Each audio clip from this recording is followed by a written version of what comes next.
ਲੜੀਵਾਰ ਕਥਾ ਰਾਗ ਬਿਲਾਵਲ ਵਿੱਚ ਆਪ ਜੀ ਸਰਵਣ ਕਰ ਰਹੇ ਹੋ। 803 ਅੰਗ ਤੇ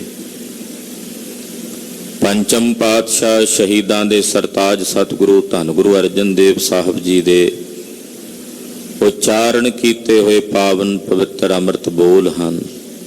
ਸਰਵਣ ਕਰਨ ਤੋਂ ਪਹਿਲਾਂ ਆਖੀਏ ਜੀ ਸਤਨਾਮ ਸ੍ਰੀ ਵਾਹਿਗੁਰੂ ਸਾਹਿਬ ਜੀ। ਰਾਗ ਬਿਲਾਵਲ ਮਹੱਲਾ ਪੰਜਵਾਂ।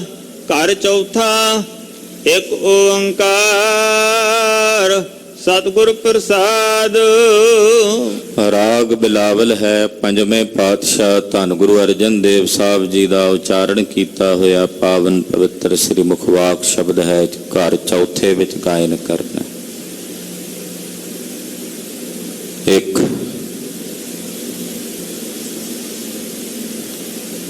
ਜੋ ਸਾਰਿਆਂ ਵਿੱਚ ਵਿਆਪਕ ਹੈ। ਪਹਿਲਾਂ ਵੀ ਸੱਚ ਸੀ, ਹੁਣ ਵੀ ਸੱਚ ਹੈ, ਅੱਗੇ ਵੀ ਸੱਚ ਹੈ। ਗੁਰ ਚੇਤਨ ਸਵਰੂਪ ਹੈ,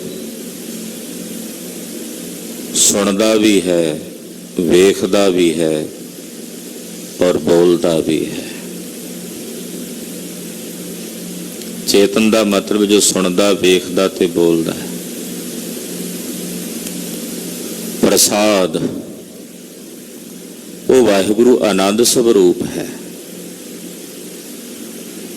ਉਸ ਦੇ ਘਰ ਵਿੱਚ ਸਦਾ ਹੀ ਆਨੰਦ ਹੈ, ਸਦਾ ਹੀ ਖੇੜਾ ਹੈ। ਹਾਂਜੀ। ਏਕ ਰੂਪ ਸਗਲੋ ਪਾਸਾਰਾ। ਇਹ ਸਾਰਾ ਪਸਾਰਾ ਭਾਵੇਂ ਕਿ ਉਸ ਵਾਹਿਗੁਰੂ ਪਰਮੇਸ਼ਰ ਦਾ ਪਸਾਰਿਆ ਹੋਇਆ, ਸਾਰੇ ਪਸਾਰੇ ਨੂੰ ਪਸਾਰ ਕੇ ਵੀ ਉਹ ਇੱਕ ਰੂਪ ਹੈ। ਅਨੇਕ ਰੂਪ ਹੋ ਕੇ ਵੀ ਇੱਕ ਹੈ। ਉਸ ਇੱਕ ਨੇ ਹੀ ਇਹ ਆਪਣਾ ਸਾਰਾ ਪਸਾਰਾ ਪਸਾਰਿਆ ਹੋਇਆ। ਏਦਾਂ ਵੀ ਕਹਿ ਸਕਦੇ ਹਾਂ, ਇੱਕੋ ਰੂਪ ਵਾਹਿਗੁਰੂ ਨੇ ਇਹ ਸਾਰੇ ਪਸਾਰੇ ਨੂੰ ਪਸਾਰਿਆ। ਜਦੋਂ ਨੇ ਕਿਹਾ ਏਕ ਮਿਵਾਏ ਪਰਜਾਇਤੀ ਬਹੁ ਸ਼ਿਆਮਾ, ਮੈਂ ਇੱਕ ਤੋਂ ਬਹੁ ਰੂਪ ਹੋ ਜਾਵਾਂ, ਤਾਂ ਇਹ ਸਾਰਾ ਪਸਾਰਾ ਪਸਰ ਗਿਆ। ਇੱਕ ਰੂਪ ਅਕਾਲ ਪੁਰਖ ਪਰਮੇਸ਼ਰ ਤੋਂ ਹੀ ਇਹ ਸਾਰਾ ਪਸਾਰਾ ਪਸਰਿਆ ਹੋਇਆ ਹੈ। ਆਪੇ ਬਨਜ ਆਪ ਵਿਵਹਾਰਾ। ਵਾਹਿਗੁਰੂ ਆਪ ਹੀ ਵਣਜ ਕਰਨ ਵਾਲਾ। ਵਣਜ ਦਾ ਮਤਲਬ ਵਪਾਰ ਕਰਨ ਵਾਲਾ, ਤੇ ਆਪ ਹੀ ਜਿਸ ਦਾ ਵਪਾਰ ਕਰਨਾ ਉਹ ਵਿਵਹਾਰ ਵੀ ਆਪ ਹੀ ਹੈ।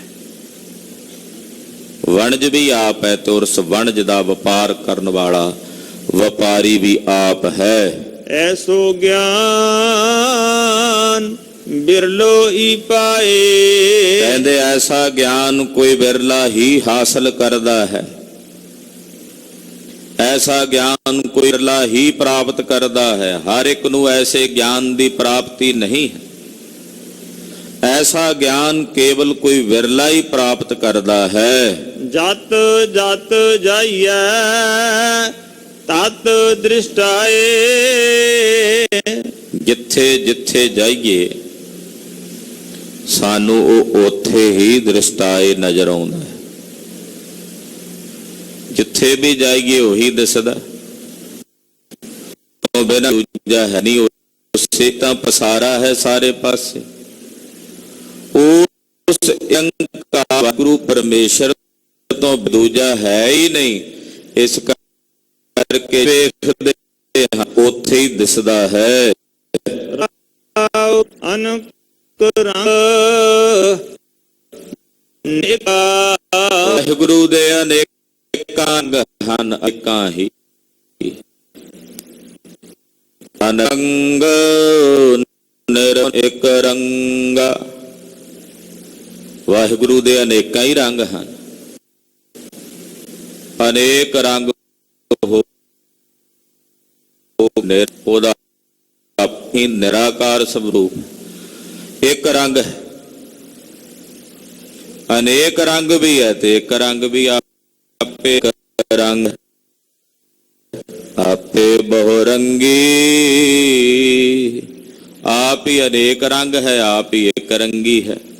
ਹਾਂਜੀ, ਆਪੇ ਜਲ ਆਪ ਹੀ ਤਿਰੰਗਾ। ਆਪ ਹੀ ਜਲ ਹੈ ਔਰ ਉਸ ਜਲ ਤੋਂ ਪੈਦਾ ਹੋਣ ਵਾਲੀਆਂ ਤਰੰਗਾਂ ਵੀ ਉਹ ਆਪ ਹੀ ਹੈ। ਆਪ ਹੀ ਇਹ ਸੰਸਾਰ ਬਣਿਆ ਹੋਇਆ, ਸੰਸਾਰ ਦੇ ਵਿੱਚ ਪੈਦਾ ਹੋਏ ਜਿਹੜੇ ਜੀਵ ਨੇ ਤਰੰਗਾਂ ਰੂਪ, ਉਹ ਵੀ ਉਹ ਆਪ ਹੀ ਹੈ। ਆਪ ਹੀ ਮੰਦਰ ਆਪ ਹੈ ਸੇਵਾ। ਆਪ ਹੀ ਮੰਦਰ ਰੂਪ ਹੈ। ਉਹਨਾਂ ਮੰਦਰਾਂ ਦੇ ਵਿੱਚ ਪੂਜਾ ਕਰਨ ਵਾਲਾ, ਸੇਵਾ ਕਰਨ ਵਾਲਾ ਪੁਜਾਰੀ ਵੀ ਉਹ ਆਪ ਹੀ ਹੈ। ਆਪ ਹੀ ਪੁਜਾਰੇ ਆਪ ਹੀ ਦੇਵਾ। ਜਿਸ ਦੀ ਪੂਜਾ ਹੋ ਰਹੀ ਆ ਉਹ ਦੇਵ ਵੀ ਆਪ ਹੈ, ਔਰ ਜਿਹੜਾ ਪੂਜਾ ਕਰਨ ਵਾਲਾ ਪੁਜਾਰੀ ਆ ਉਹ ਵੀ ਉਹ ਆਪ ਹੀ ਆਪ ਹੈ। ਆਪ ਹੀ ਆਪ ਹੈ, ਸਭ ਕੁਛ ਆਪੇ ਆਪ, ਸਭ ਕੁਛ ਆਪੇ ਆ। ਉਸ ਤੋਂ ਬਿਨਾਂ ਕੋਈ ਦੂਜਾ ਹੈ ਹੀ ਨਹੀਂ। ਆਪ ਹੀ ਮੰਦਰ ਹੈ, ਆਪ ਹੀ ਉਹਨਾਂ ਮੰਦਰਾਂ ਨੂੰ ਸੇਵਣ ਵਾਲਾ ਹੈ, ਆਪ ਹੀ ਪੁਜਾਰੀ ਹੈ, ਆਪ ਹੀ ਦੇਵ ਹੈ ਜਿਸ ਦੀ ਪੂਜਾ ਹੋ ਰਹੀ ਹੈ। ਹਾਂਜੀ, ਆਪ ਹੈ ਜੋਗ ਆਪ ਹੀ ਜੁਗਤਾ। ਆਪ ਹੀ ਜੋਗ ਰੂਪ ਹੈ ਔਰ ਆਪ ਹੀ ਉਸ ਜੁਗਤ ਨੂੰ ਪਾਲਣ ਵਾਲਾ ਜੁਗਤ ਰੂਪ ਹੈ। ਨਾਨਕ ਕੇ ਪ੍ਰਭ ਸਦ ਹੀ ਮੁਕਤਾ। ਧੰਨ ਗੁਰੂ ਅਰਜਨ ਦੇਵ ਸਾਹਿਬ ਕਹਿੰਦੇ ਆ, ਮੇਰੇ ਰੱਬ ਜੀ, ਮੇਰੇ ਪ੍ਰਭੂ ਜੀ ਸਦਾ ਹੀ ਮੁਕਤ ਨੇ। ਇਹਨਾਂ ਸਾਰਿਆਂ ਵਿੱਚ ਆਪ ਹੀ ਆਪ ਵਰਤ ਕੇ ਵੀ ਉਹ ਸਾਰਿਆਂ ਵਿੱਚੋਂ ਮੁਕਤ ਹਨ। ਬਿਲਾਵਲ ਮਹੱਲਾ ਪੰਜਵਾ। ਆਪ ਉਪਾਵਨ ਆਪ ਸੁਧਰਨਾ। ਵਾਹਿਗੁਰੂ ਆਪ ਹੀ ਉਪਾਵਨ ਪੈਦਾ ਕਰਦਾ ਹੈ ਤੇ ਆਪ ਹੀ ਸੁਧਰਨਾ, ਸੁਧਾਰਦਾ ਵੀ ਆਪ ਹੈ ਸਭ ਨੂੰ। ਉਪਾ ਕੇ ਪੈਦਾ ਕਰਕੇ ਫਿਰ ਸਾਰਿਆਂ ਨੂੰ ਸੁਧਾਰਦਾ ਆਪਣੇ ਹੱਥੀਂ, ਸਵਾਰਦਾ ਹੈ ਕੱਲੇ ਕੱਲੇ ਜੀਵ ਨੂੰ। ਹਾਂਜੀ, ਆਪ ਕਰਾਵਨ ਦੋਸ਼ ਨਾ ਲੈਣਾ। ਆਪ ਹੀ ਸਭ ਕੁਝ ਕਰਾਉਂਦਾ, ਪਰ ਸਭ ਕੁਝ ਕਰਾ ਕੇ ਕਿਸੇ ਦਾ ਦੋਸ਼ ਆਪਣੇ ਤੇ ਨਹੀਂ ਲੈਂਦਾ, ਕਿਉਂਕਿ ਅਲੇਪ ਹੈ, ਨਿਰਲੇਪ ਹੈ। ਕਰਾਉਂਦਾ ਵੀ ਆਪ ਹੈ ਸਾਰਿਆਂ ਕੋਲੋਂ ਜੋ ਕੁਝ ਕਰਾਉਂਦਾ,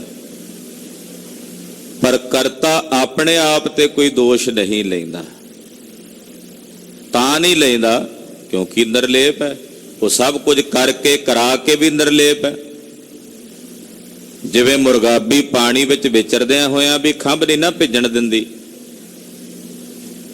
ਕਮਲ ਦਾ ਫੁੱਲ ਪਾਣੀ 'ਚ ਰਹਿ ਕੇ ਵੀ ਜਿਵੇਂ ਪਾਣੀ ਤੋਂ ਨਿਰਲੇਪ ਹੁੰਦਾ, ਤੈਸੇ ਉਹ ਵਾਹਿਗੁਰੂ ਪਰਮੇਸ਼ਰ ਕਰਕੇ ਔਰ ਕਰਾ ਕੇ ਵੀ ਫਿਰ ਸਭ ਤੋਂ ਨਿਰਲੇਪ ਹੈ। ਉਹਨੂੰ ਕੋਈ ਦੋਸ਼ ਨਹੀਂ ਵਿਆਪਦਾ। ਇਹੀ ਤਾਂ ਉਹਦਾ ਅਚਰਜ ਹੈ, ਇਹੀ ਤਾਂ ਉਹਦੀ ਵਿਸਮਾਦਮਈ ਖੇਡ ਹੈ। ਕਰਨ ਕਰਾਉਣ ਵਾਲਾ ਆਪ ਹੀ ਹੈ, ਕਰਕੇ ਕਰਾ ਕੇ ਫਿਰ ਉਹਨੂੰ ਆਪਣੇ ਆਪ ਨੂੰ ਕਿਸੇ ਪ੍ਰਕਾਰ ਦਾ ਕੋਈ ਦੋਸ਼ ਨਹੀਂ। ਆਪਨ ਬਚਨ ਆਪ ਹੀ ਕਰਨਾ। ਆਪ ਹੀ ਜੀਵਾਂ ਦੇ ਅੰਦਰ ਚੇਤਨ ਰੂਪ ਹੋ ਕੇ ਜਦੋਂ ਵਰਤਦਾ ਤੇ ਉਹਨਾਂ ਦੇ ਮੂੰਹਾਂ ਵਿੱਚੋਂ ਬੋਲਦਾ ਹੈ ਬਚਨ ਰੂਪ ਹੋ ਕੇ, ਤੇ ਆਪ ਹੀ ਉਹਨਾਂ ਬਚਨਾਂ ਦੀ ਪਾਲਣਾ ਕਰਨ ਵਾਲਾ ਪਾਲਣਹਾਰ ਵੀ ਹੁੰਦਾ। ਹੁਕਮ ਕਰਨ ਵਾਲਾ ਵੀ ਆਪ,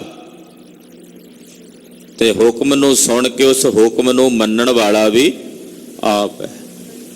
ਗੁਰੂ ਨਾਨਕ ਸਾਹਿਬ ਹੋ ਕੇ ਹੁਕਮ ਦਿੰਦੇ ਐ, ਗੁਰੂ ਅੰਗਦ ਸਾਹਿਬ ਹੋ ਕੇ ਗੁਰੂ ਨਾਨਕ ਸਾਹਿਬ ਆਪ ਹੀ ਆਪਣਾ ਹੁਕਮ ਮੰਨਦੇ ਐ। ਪ੍ਰਤੱਖ ਖੇਡ ਮਹਾਰਾਜ ਜੀ ਨੇ ਕਰਕੇ ਵਿਖਾਈ। ਹਾਂਜੀ, ਆਪਨ ਵਿਭੋ ਆਪ ਹੀ ਜਰਨਾ। ਵਿਭੋ, ਵਿਭੋ ਕਹਿੰਦੇ ਐ ਐਸ਼ਵਰਜ ਨੂੰ, ਪ੍ਰਤਾਪ ਨੂੰ, ਵਿਭੂਤੀ ਨੂੰ, ਰਿੱਧੀਆਂ ਸਿੱਧੀਆਂ ਦੇ ਪ੍ਰਤਾਪ ਨੂੰ। ਕਹਿੰਦੇ ਵਾਹਿਗੁਰੂ ਕੋਲ ਆਪ ਹੀ ਆਪਣਾ ਸਾਰਾ ਵਿਭੋ ਕਹੀਏ ਪ੍ਰਤਾਪ ਹੈ। ਉਹਦੇ ਕੋਲ ਸਭ ਕੁਝ ਹੈ, ਰਿੱਧੀਆਂ ਸਿੱਧੀਆਂ ਬਰਕਤਾਂ ਸਭ ਕੁਝ ਉਹਦੇ ਕੋਲ ਨੇ। ਪਰ ਇਹ ਸਾਰਾ ਕੁਝ ਹੋਣ ਦੇ ਬਾਵਜੂਦ ਇਹਨੂੰ ਸਾਰੇ ਕੁਝ ਨੂੰ ਉਹ ਆਪ ਹੀ ਜਰਨ ਵਾਲਾ, ਅਜਰ ਨੂੰ ਜਰਨ ਵਾਲਾ ਹੈ। ਕਿਸੇ ਕੋਲ ਛੋਟੀ ਜਿਹੀ ਪਦਵੀ ਹੋਵੇ, ਛੋਟਾ ਜਿਹਾ ਕੋਈ ਗੁੜ ਹੋਵੇ ਜਾਂ ਥੋੜੀ ਬਹੁਤੀ ਸੰਪਦਾ ਵਿਭੂਤੀ ਹੋਵੇ, ਉਹਦੇ ਕੋਲੋਂ ਜਰੀ ਨਹੀਂ ਜਾਂਦੀ, ਦੱਸਦਾ ਹੁੰਦਾ ਲੋਕਾਂ ਵਿੱਚ।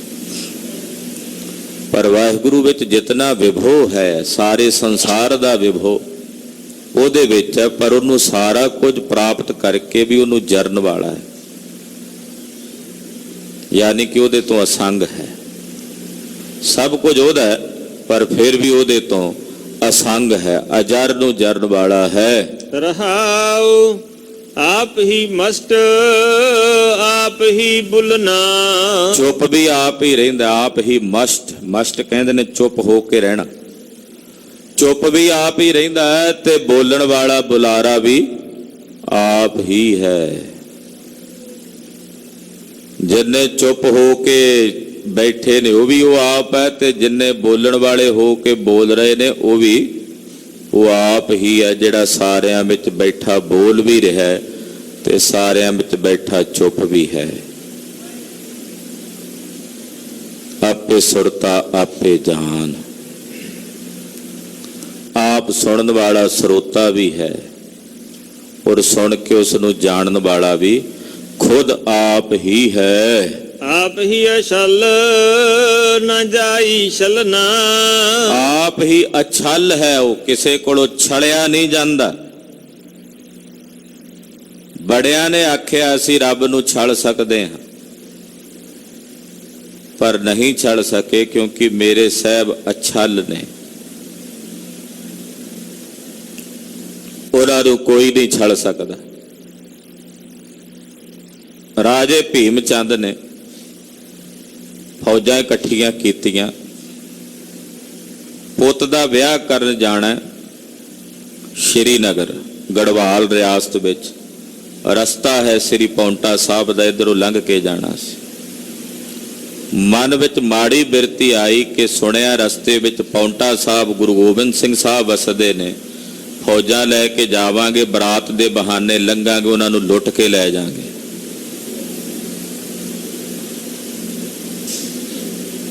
ਜਦੋਂ ਪੌਂਟਾ ਸਾਹਿਬ ਦੇ ਨੇੜੇ ਪਹੁੰਚ ਗਿਆ ਤੇ ਬਾਜਾਂ ਵਾਲੇ ਸਾਹਿਬ ਨੂੰ ਹੁਣ ਕੌਣ ਛੜੇ।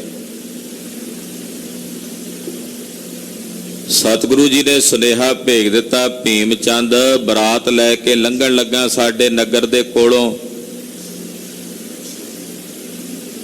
ਜਿਨ੍ਹਾਂ ਦੇ 2 ਸਿਰ ਹੋਣ ਉਹ ਲੰਘਣ ਆਇਓ, ਜਿਨ੍ਹਾਂ ਦੇ 2 ਸਿਰ ਹੋਣ ਉਹ ਲੰਘਿਓ ਆ ਕੇ, ਕਿਉਂਕਿ ਜਿਹੜਾ ਇੱਕ ਸਿਰ ਵਾਲਾ ਆਵੇਗਾ ਉਹਦਾ ਇੱਕ ਸਿਰ ਅਸੀਂ ਉਹਦੇ ਧੜ ਤੇ ਰਹਿਣ ਨਹੀਂ ਦੇਣਾ। ਇਹਨਾਂ ਨੂੰ ਹੁਣ ਚਿੰਤਾ ਪੈ ਗਈ, ਫਿਕਰ ਪੈ ਗਿਆ। ਅਸੀਂ ਤਾਂ ਕੁਝ ਹੋਰ ਸੋਚਿਆ ਸੀ ਵੀ ਲੰਘਦਿਆਂ ਗੁਰੂ ਸਾਹਿਬ ਨੂੰ ਲੁੱਟ ਲਵਾਂਗੇ, ਸਾਡੀ ਤਾਂ ਬਰਾਤ ਪਹੁੰਚਣੀ ਔਖੀ ਹੋ ਜਾਣੀ ਇੱਥੋਂ। ਦੂਜੇ ਪਾਸਿਓਂ ਘੁੰਮ ਕੇ ਗਏ ਤੇ ਵਿਆਹ ਦੀ ਤਰੀਕ ਲੰਘ ਜਾਣੀ। ਹੁਣ ਕਰਨ ਲੱਗੇ ਮਿੰਨਤਾਂ ਤਰਲੇ ਕਲਗੀਧਰ ਜੀ, ਲਾੜਾ ਹੀ ਲੰਘ ਲੈਣ ਦਿਓ, ਅਸੀਂ ਨਹੀਂ ਜਾਂਦੇ ਇੱਧਰੋਂ ਲੰਘ ਕੇ।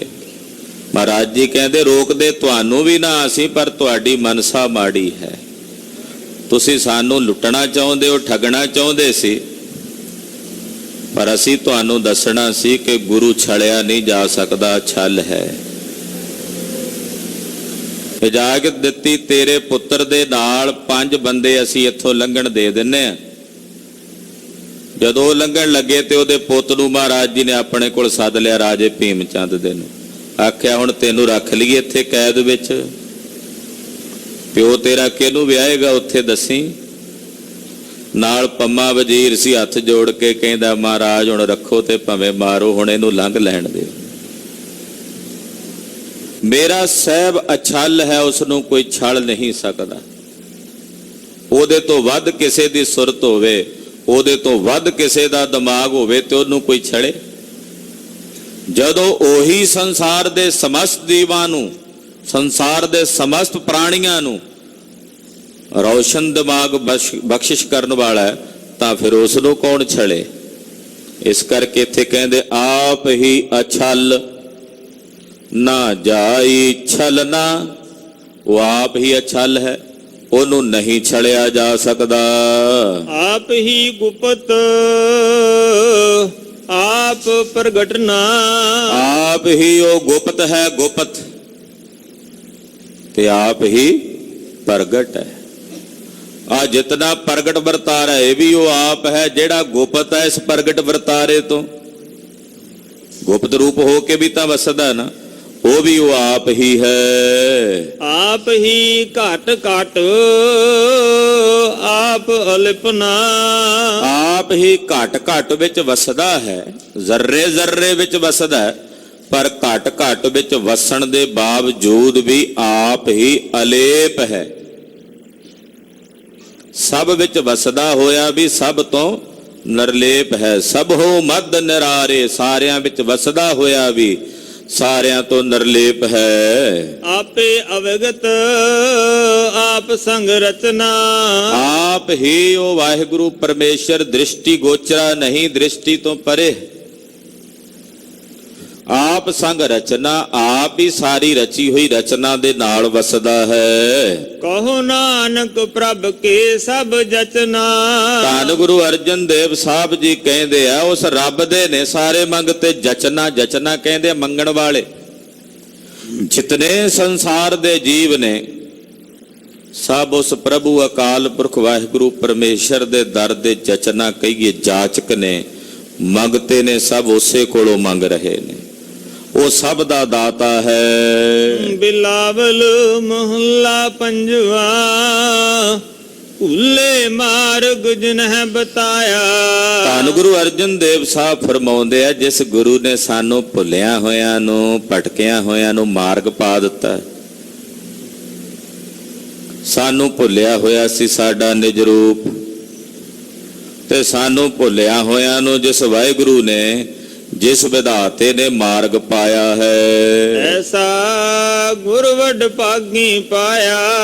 ਐਸਾ ਗੁਰੂ ਵੱਡਿਆਂ ਭਾਗਾਂ ਕਰਕੇ ਪ੍ਰਾਪਤ ਹੁੰਦਾ। ਹਰ ਇੱਕ ਨੂੰ ਐਸਾ ਗੁਰੂ ਨਹੀਂ ਲੱਭਦਾ ਧੰਨ ਗੁਰੂ ਗ੍ਰੰਥ ਸਾਹਿਬ ਜੈਸਾ। ਧੰਨ ਗੁਰੂ ਨਾਨਕ ਸਾਹਿਬ, ਸ੍ਰੀ ਗੁਰੂ ਗੋਬਿੰਦ ਸਿੰਘ ਸਾਹਿਬ ਜੈਸਾ ਗੁਰੂ ਹਰ ਇੱਕ ਨੂੰ ਨਹੀਂ ਮਿਲਦਾ। ਜਿਨ੍ਹਾਂ ਦੇ ਭਾਗ ਵੱਡੇ ਨੇ ਉਹਨਾਂ ਨੂੰ ਐਸੇ ਗੁਰੂ ਦੀ ਪ੍ਰਾਪਤੀ ਹੁੰਦੀ ਹੈ। ਸਿਮਰ ਮਨਾ ਰਾਮ ਨਾਮ ਚਿਤਾਰੇ। ਇਹ ਮੇਰਿਆ ਮਨਾ ਹਾਲੇ ਵੀ ਵੇਲਾ ਉਸ ਰਾਮ ਦੇ ਨਾਮ ਨੂੰ ਚਿਤਾਰ, ਰਾਮ ਦੇ ਨਾਮ ਨੂੰ ਚੇਤੇ ਕਰ, ਹਾਲੇ ਵੀ ਵੇਲਾ ਹੈ। ਬਸ ਰਹੇ ਹਿਰਦੈ ਗੁਰ ਚਰਨ ਪਿਆਰੇ। ਮੇਰੇ ਗੁਰੂ ਦੇ ਪਿਆਰੇ ਚਰਨ ਕਮਲ ਮੇਰੇ ਹਿਰਦੇ ਵਿੱਚ ਵਸਦੇ ਨੇ। ਮੇਰੇ ਗੁਰੂ ਦੇ ਪਿਆਰੇ ਚਰਨ ਕਮਲ ਉਹ ਮੇਰੇ ਹਿਰਦੇ ਵਿੱਚ ਵਸਦੇ ਹਨ। ਰਹਾਉ ਕਾਮ ਕ੍ਰੋਧ ਲੋਭ ਮੋਹ ਮਨ ਲੀਨਾ। ਕਾਮ ਕ੍ਰੋਧ ਲੋਭ ਮੋਹੇ ਮਨ ਲੀਨਾ। ਕਾਮ ਨੇ, ਕ੍ਰੋਧ ਨੇ, ਲੋਭ ਨੇ, ਮੋਹ ਨੇ, ਇਹ ਮਨ ਆਪਣੇ ਵਸ ਕਰ ਰੱਖਿਆ ਹੋਇਆ। ਇਹ ਮਨ ਇਹਨਾਂ ਵਿਕਾਰਾਂ ਦੇ ਵਿੱਚ ਲੀਨ ਹੋ ਰਿਹਾ ਹੈ। ਬੰਧਨ ਕਾਟ ਮੁਕਤ ਗੁਰ ਕੀਨਾ। ਗੁਰੂ ਨੇ ਤਰਸ ਕਰਕੇ ਇਹਨਾਂ ਬੰਧਨਾਂ ਨੂੰ ਕੱਟ ਕੇ ਸਾਨੂੰ ਮੁਕਤ ਕਰ ਦਿੱਤਾ ਹੈ। ਇਹਨਾਂ ਬੰਧਨਾਂ ਨੂੰ ਨਿਵਾਰ ਕੇ, ਇਹਨਾਂ ਬੰਧਨਾਂ ਨੂੰ ਕੱਟ ਕੇ ਗੁਰੂ ਨੇ ਮੁਕਤ ਕਰ ਦਿੱਤਾ। ਬੰਧਨ ਕਾਟ ਮੁਕਤ ਗੁਰ ਕੀਨਾ।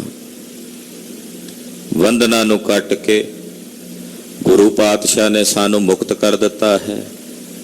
ਐਸੇ ਗੁਰੂ ਤੋਂ ਫਿਰ ਵਾਰੇ ਵਾਰੇ ਨਾ ਜਾਈਏ ਜਿਸ ਗੁਰੂ ਨੇ ਸਾਡੇ ਬੰਧਨ ਕੱਟ ਕੇ ਸਾਨੂੰ ਮੁਕਤੀ ਦੇ ਦਿੱਤੀ ਹੈ। ਦੁੱਖ ਸੁਖ ਕਰਤ ਜਨਮ ਫੁਨ ਮੂਆ।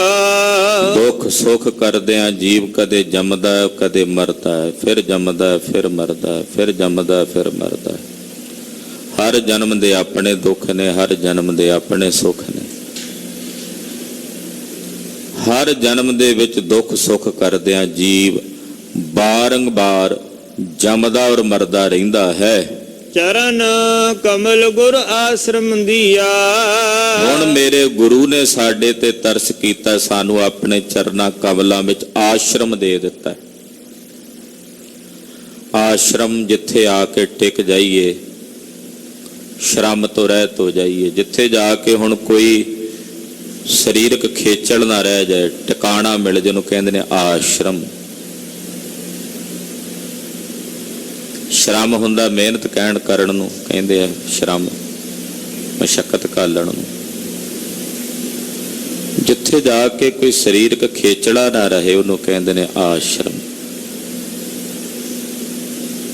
ਸਾਡੇ ਗੁਰੂ ਪਾਤਸ਼ਾਹ ਦੇ ਚਰਨ ਮੇਰੇ ਲਈ ਆਸ਼ਰਮ ਹਨ, ਜਿੱਥੇ ਆ ਕੇ ਹੁਣ ਕੇਵਲ ਆਰਾਮ ਨਾਲ ਬੈਠਣਾ ਹੈ ਗੁਰੂ ਕੀ ਸੰਗਤ ਵਿੱਚ,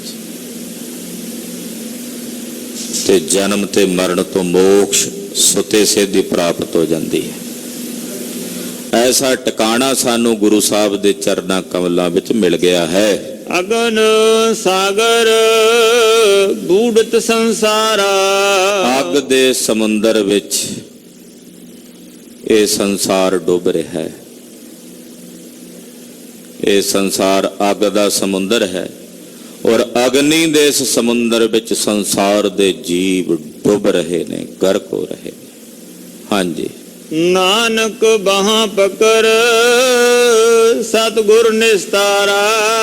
ਅੱਗ ਦੇ ਇਸ ਸਾਗਰ ਵਿੱਚ ਜਿੱਥੇ ਕਾਮ, ਕ੍ਰੋਧ ਆਦਿਕ ਅਨੇਕਾਂ ਵਿਕਾਰਾਂ ਦੀ ਅੱਗ ਬਲ ਰਹੀ ਹੈ, ਹਿੰਸਾ, ਲੋਭ, ਕੋਪ ਆਦਿਕ ਅਗਨੀ ਪ੍ਰਚੰਡ ਹੋ ਰਹੀ ਹੈ, ਐਸੇ ਅੱਗ ਦੇ ਸਾਗਰ ਵਿੱਚੋਂ ਬਾਂਹ ਫੜ ਕੇ ਸਾਡੇ ਸਤਿਗੁਰਾਂ ਨੇ ਸਾਨੂੰ ਬਾਹਰ ਖਿੱਚ ਲਿਆ। ਅੱਗ ਦੇ ਸਮੁੰਦਰ ਵਿੱਚੋਂ ਸਤਿਗੁਰੂ ਜੀ ਨੇ ਸਾਡੀ ਬਾਂਹ ਫੜ ਕੇ ਸਾਡਾ ਪਾਰ ਉਤਾਰਾ ਕਰ ਦਿੱਤਾ ਹੈ। ਐਸੇ ਗੁਰੂ ਤੋਂ ਬਲਿਹਾਰ ਜਾਈਏ, ਐਸੇ ਗੁਰੂ ਤੋਂ ਵਾਰੇ ਜਾਈਏ। ਗੁਰੂ ਪਾਤਸ਼ਾਹ ਜੀ ਦੀ ਪਾਵਨ ਪਵਿੱਤਰ ਅਗਾਧ ਬੋਧ ਗੁਰਬਾਣੀ ਹੈ। ਵਿਚਾਰਾਂ ਕਰਦਿਆਂ ਹੋਈਆਂ ਭੁੱਲਾਂ ਚੁੱਕਾਂ ਦੀ ਖਿਮਾ ਕਰਨੀ, ਅਰਦਾਸ ਕਰਨੀ ਸਤਿਗੁਰੂ ਜੀ ਅਗਾਂਹ ਵਾਸਤੇ ਸਦ ਬੁੱਧੀ ਔਰ ਸਮਤ ਪ੍ਰਦਾਨ ਕਰਨ। ਸਾਧ ਸੰਗਤ ਜੀ, ਬੇਨਤੀ ਹੈ 2 ਅਕਤੂਬਰ ਨੂੰ ਗੁਰਦੁਆਰਾ ਸ੍ਰੀ ਮੋਤੀ ਬਾਗ ਸਾਹਿਬ ਵਿਖੇ ਗੁਰਮਤਿ ਸਮਾਗਮ ਹਨ, ਜਿਸ ਦਿਨ 9ਵੇਂ ਪਾਤਸ਼ਾਹ ਨੇ ਆਪਣੇ ਚਰਨ ਪਾ ਕੇ ਮੋਤੀ ਬਾਗ ਸਾਹਿਬ ਵਾਲੇ ਪਾਵਨ ਸਥਾਨ ਨੂੰ ਪਵਿੱਤਰ ਕੀਤਾ। ਉਹ ਦਿਨ ਸਮੂਹ ਸ਼ਹਿਰ ਦੀਆਂ ਸੰਗਤਾਂ ਵੱਲੋਂ ਮੋਤੀ ਬਾਗ ਸਾਹਿਬ ਵਿਖੇ ਮਨਾਇਆ ਜਾ ਰਿਹਾ ਹੈ। ਰਾਤ ਨੂੰ 7 ਵਜੇ ਤੋਂ ਤਕਰੀਬਨ 10:30 ਵਜੇ ਤੱਕ ਦੀਵਾਨ ਸਜਣਗੇ।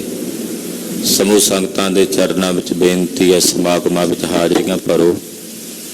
ਔਰ ਮਹਾਰਾਜ ਜੀ ਦੇ ਨਵੇਂ ਸੁਖਾਸਣ ਸਥਾਨ ਬਣ ਕੇ ਤਿਆਰ ਹੋਏ ਨੇ, ਬੜੇ ਸੁੰਦਰ। ਸਤਿਗੁਰਾਂ ਦੇ ਨਵੇਂ ਸੁਖਾਸਣ ਸਥਾਨਾਂ ਤੇ ਸਾਹਿਬਾਂ ਦੇ ਪਾਵਨ ਸਰੂਪ ਉਸੇ ਦਿਨ ਹੀ ਤਕਰੀਬਨ ਸ਼ਾਮ ਨੂੰ 2 ਤਰੀਕ ਨੂੰ 6 ਵਜੇ ਨਾਲ ਸੁਭਾਏਮਾਨ ਕੀਤੇ ਜਾਣਗੇ। ਆਓ ਸਾਰੇ ਰਲ ਮਿਲ ਕੇ ਮਹਾਰਾਜ 9ਵੇਂ ਪਾਤਸ਼ਾਹ ਜੀ ਮਹਾਰਾਜ ਜੀ ਦੀ ਆਮਦ ਦਾ ਦਿਨ ਗੁਰਦੁਆਰਾ ਸ੍ਰੀ ਮੋਤੀ ਬਾਗ ਸਾਹਿਬ ਵਿਖੇ ਮਨਾਈਏ ਔਰ ਗੁਰੂ कीਆਂ खुशियां प्राप्त करिए जी। वाहेगुरु वाहेगुरु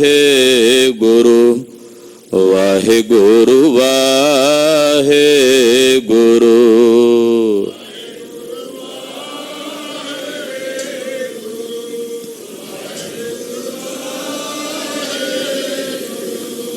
वाहेगुरु वाहेगुरु वाहेगुरु वाहेगुरु।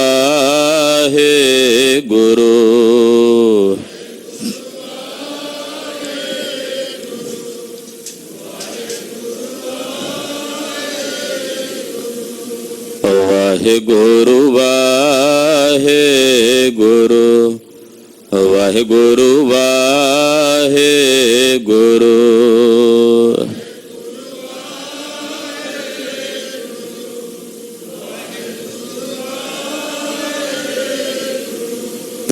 वाहेगुरु वाहेगुरु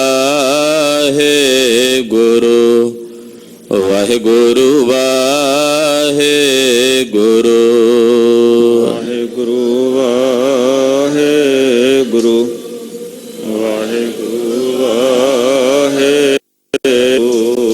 ਵਾਹਿਗੁਰੂ ਜੀ ਕਾ ਖਾਲਸਾ, ਵਾਹਿਗੁਰੂ ਜੀ ਕੀ ਫਤਿਹ।